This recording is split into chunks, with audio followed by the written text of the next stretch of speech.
L'atteinte d'un développement véritable et de la prospérité réelle d'un pays relève entre autres de la maîtrise de la fourniture de l'énergie électrique.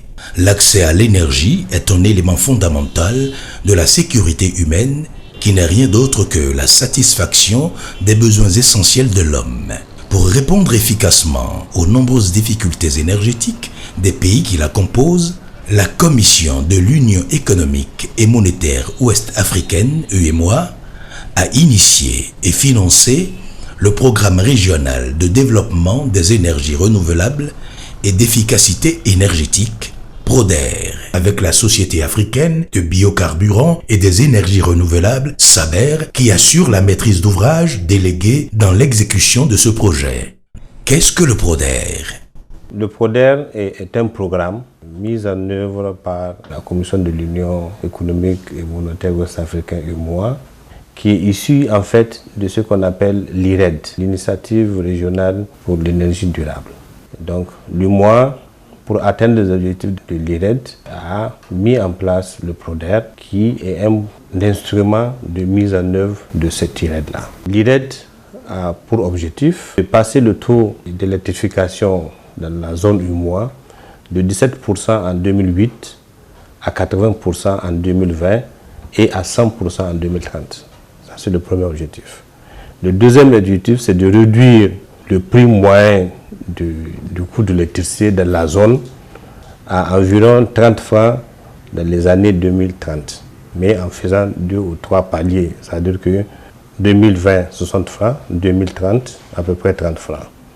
Mais aussi de faire le mix énergétique, c'est-à-dire que dans ce que nous consommons comme énergie électrique, qui est des énergies renouvelables comme des énergies fossiles. C'est ça les 3 objectifs que l'IRED s'est posé. Et pour ce faire, donc la Commission de l'UEMOA a signé une convention avec la SABER, qui est la Société africaine des biocarburants et des énergies renouvelables, pour la mise en œuvre des projets d'énergie renouvelable. La SABER est une organisation internationale dont l'activité est principalement dédiée à la promotion et au développement des énergies renouvelables en Afrique. Nous sommes devenus le partenaire stratégique de l'UEMOA et c'est dans ce cadre-là que nous travaillons ensemble sur ce qu'on appelle le PRODER. Le PRODER est une émanation de l'IRED et la composante énergie renouvelable. Et sur ça, nous sommes le partenaire stratégique de l'UEMOA dans ce cadre-là. Le Bénin, pays membre de l'Union, a bénéficié ainsi du PRODER, dont l'Agence nationale pour le développement des énergies renouvelables, ANADER, est chargée du suivi.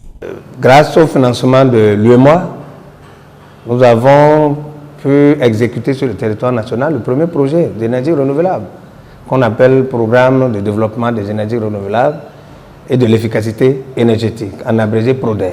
Donc par le biais de PRODER, le Bénin dispose aujourd'hui de 6 mini-centrales solaires dans les localités de Pokissa, dans la commune de Zobodomé, Owo, c'est dans la commune de Savin, Tandou et Kabo dans la commune de Tchaouro, Tora 1, Tora 2 et Tatiengo dans la commune de Tangueta. L'avantage de ces mini-centrales, c'est qu'elles sont couplées en même temps d'une adduction d'eau. Les localités bénéficiaires de ces mini-centrales ont bénéficié en même temps d'une adduction d'eau parce que l'énergie solaire qui est produite permet en même temps de pomper l'eau pour alimenter le château d'eau. Le château d'eau étant alimenté en eau, la redistribution au niveau du village se fait plus aisément. Donc, à part les 6 mini-centrales, le PRODER nous a permis d'installer 650 lampadaires solaires pour participer à l'éclairage public de notre pays. Aujourd'hui, vous pouvez constater ces lampadaires-là au niveau de certaines villes ou au niveau de certaines infrastructures telles que l'université. Vous allez à l'UAC, c'est installé une cinquantaine, à l'université de Parakou, au niveau de l'université de Porto-Novo. Dans la ville de Parakou, un certain nombre a été installé. Dans la ville de Porto-Novo également, la plus grande partie a été installée à Cotonou. Vous verrez ces lampadaires-là dans les quartiers comme Saint-Cécile, Vossa, Apapa de Domain, Agla et Yemekodji. Je crois que ce sont les principaux centres d'attraction de ces lampadaires qui ont été installés au niveau de la ville de Cotonou. L'avantage, c'est que la nuit, les endroits qui ont bénéficié de ces lampadaires sont largement éclairés, qu'il ait coupure ou pas, que les coupures du courant de la SBE, ces endroits sont éclairés, ce qui participe de la sécurité humaine tout court. Parce que s'il a de la lumière, on ne peut plus vous braquer facilement.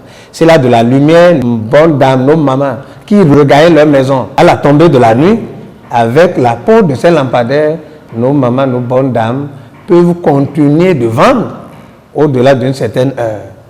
C'est le but recherché par l'installation de ces lampadaires, la création des activités génératrices de revenus. N'oubliez pas que l'objectif qui est poursuivi par l'UEMOA, c'est la lutte contre la pauvreté. Le PRODEV a, dans son financement, pris en compte aussi le volet efficacité énergétique, ce que nous appelions la maîtrise d'énergie. Vous voyez, quand on n'en a pas, il faut faire la politique du peu qu'on a. Pour cela, il est conseillé d'utiliser aujourd'hui les équipements qui consomment moins d'énergie électrique et qui donnent le même rendement. Donc, l'UEMOA a tenu compte de cet aspect-là en initiant l'introduction dans l'éclairage public des LED. On a remplacé les anciens lampadaires de la SBE qui consomment trop d'énergie par des ampoules qu'on appelle LED qui donnent une meilleure luminosité mais qui consomment très peu d'énergie. Une fois que ces lampadaires-là consomment peu, ça veut dire que la SBE peut disposer de l'énergie supplémentaire qu'elle peut mettre à disposition des entreprises qui, par exemple, en ont besoin. Exécuté de main de maître par le groupement ASEMI, une fusion de deux entreprises de professionnels expérimentés, Africa Solar Energy et Miertz International, les réalisations du PRODER commencent effectivement à impacter positivement les populations béninoises.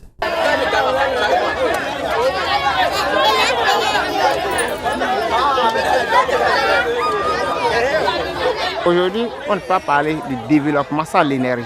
Depuis l'arrivée de ces panneaux solaires, on sent une nette amélioration au niveau de nos revenus. Exemple, les femmes qui, entre-temps, déjà à 20 h, elles se plient pour rentrer, elles sont là juste à 23 h, voire 0 h par moment. Elles sont en train de vendre. Parce que notre ville, c'est une ville frontalière. Vous savez, à tout moment, il y aura des entrées, il y aura des sorties. Donc, entre-temps, si un étranger vient à 20 h, 21 h déjà, et sent que les gens sont en train de rentrer, même les bonnes dames qui vendent à manger ne sont plus là. Mais depuis l'arrivée des panneaux solaires, quand il y a la lumière, elle reste pas mal juste à 0 h. Donc même si on a des étrangers, à n'importe quel que vous venez ici, vous aurez à manger. Donc ça a apporté un plus au niveau de nos femmes.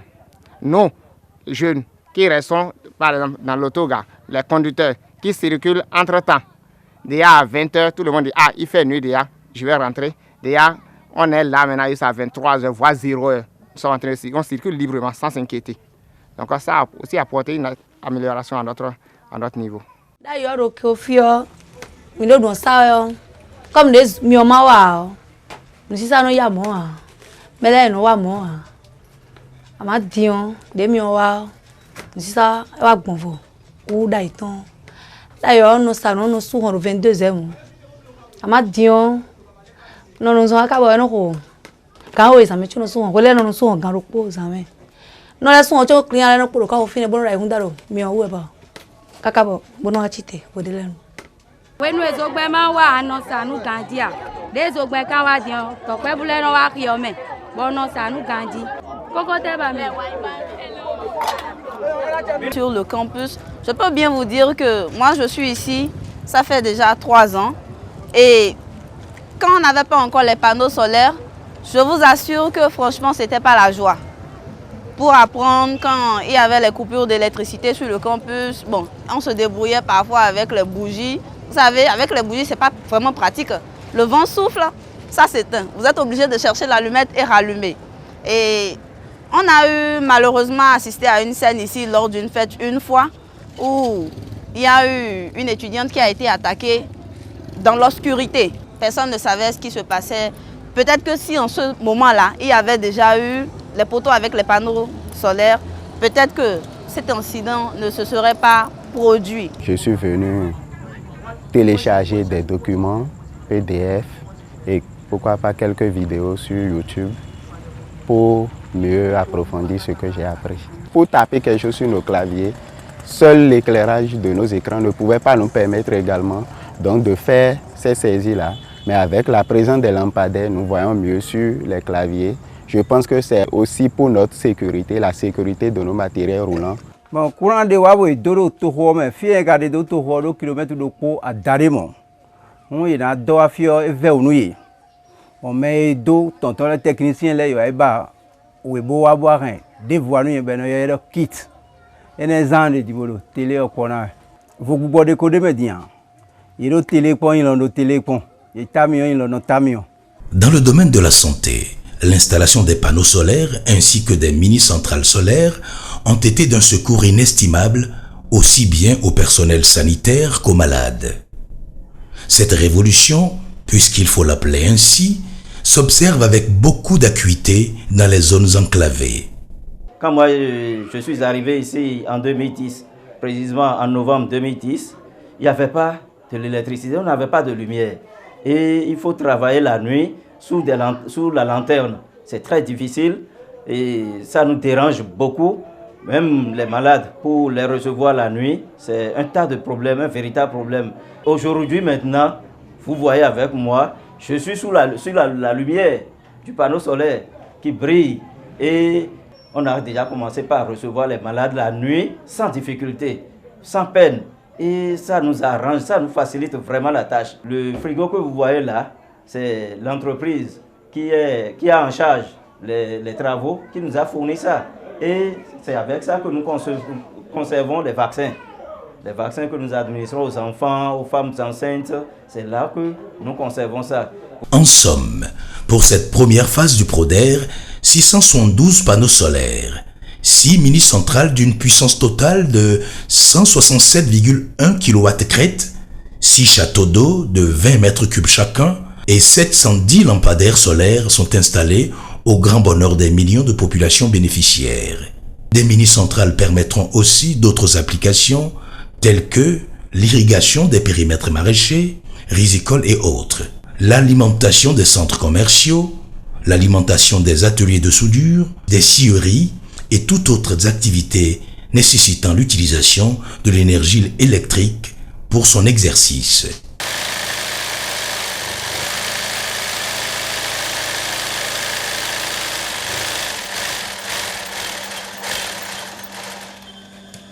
Grâce à l'énergie solaire, les barrières de l'obscurité sont ainsi levées.